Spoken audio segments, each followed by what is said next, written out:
हवेमध्ये जे बदल होत आहेत आणि प्रदूषण आहे त्यामुळे अचानक लोकांना श्वसनाचे रोग होऊ लागलेले.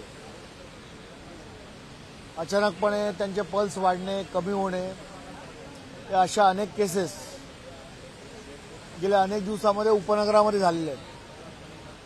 खास करून कांदिवली, मालाड, गोरेगाव, दिंडोशी, जोगेश्वरी या परिसरामधून जी माहिती मला मिळाली त्यामध्ये अशा केसेस आहेत आणि आरोग्य विभागाने यावर आतापर्यंत कुठलीही कारवाई केलेली नाही. नेमकं हे कसं का होतंय? पोल्युशनमुळे होतंय का? टीबीचं प्रमाण लोकांमध्ये वाढलंय का? MDR TB वाढलंय का?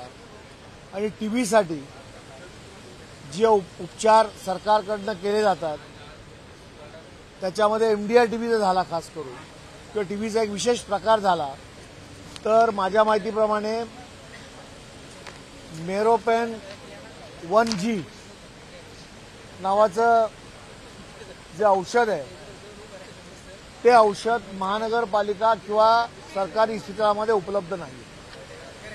पण हे औषध जर तिकडे असणाऱ्या रुग्णाला द्यायचं असेल तर कोणतरी सामाजिक संस्था यांच्यामार्फत शिफारशी करून ते औषध घेतलं जातं आणि मग ते संपलं असेल तर त्या रोग्याच्या नातेवाईकाला विकत घ्यावं लागतं. एका दिवसाला 3 अशी ही इंजेक्शन्स ही या ठिकाणी घ्यावी लागतात आणि 1000 रुपयाला हे इंजेक्शन आहे.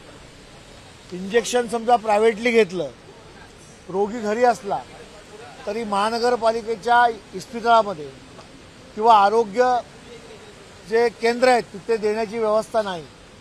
या रुग्णाला प्रायव्हेटली जाऊन खासगी इस्पितळात इंजेक्शन घेण्यासाठी 300 रुपये दिवसाला द्यावे लागतात. ही परिस्थिती आज या टीबीच्या रुग्णांची आहे. याबाबत अनेक तक्रारी माझ्याकडे आलेल्या आहेत. माझ्या मतदारसंघात देखील अशी एक केस आहे ज्या मुलीला मी स्वतः त्या ठिकाणी ती इंजेक्शन पुरवलेली आहे, परंतु ती घेण्यासाठी तिला प्रायव्हेटली डिस्पेन्सरी जाते, तिकडे 300 रुपये डॉक्टरला द्यावे लागते.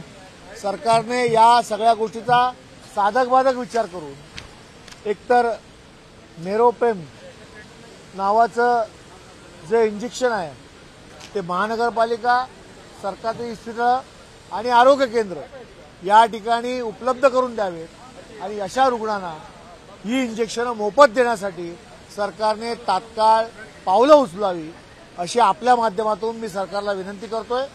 आरोग्य विभागावरती जेव्हा निश्चित चर्चा असेल बजेटवर तेव्हा तर मी बोलेन, मुख्यमंत्र्याला याबाबतचं पत्रही देईन, परंतु याबाबत निश्चित कारवाई लवकरात लवकर करणं गरजेचं आहे असं मला वाटतं. ABP माझा, उघडा डोळे बघा नीट.